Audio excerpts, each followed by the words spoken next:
Aujourd'hui, 1er décembre, le réseau Carjaune a ajouté 40 voyages de plus sur ses itinéraires, ce qui représente 10% d'offres supplémentaires. Aux heures de pointe, ce sera dorénavant un bus toutes les demi-heures, ce qui apporte plus de confort aux voyageurs. Déjà, on est au frais et c'est plus confortable que les autres bus.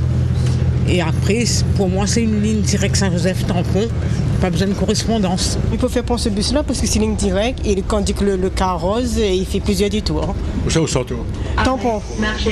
Et Saint-Pierre pour faire mes papiers. Sur la ligne S3 qui part de Saint-Joseph, les bus font maintenant un détour à la gare routière du Tampon via l'université au grand bonheur des étudiants. Ça passait plus par la ligne des bambous, mais du coup ça faisait énormément de détours. Du coup ceux qui avaient des cours qui étaient assez tôt, la plupart ça pouvait engendrer des retards et tout. Donc, du coup c'était assez compliqué. Et puis il y a moins de monde.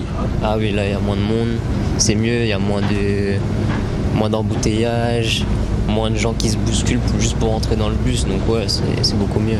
Tous ces changements ont provoqué quelques perturbations ce matin dans les gares routières Carjaune.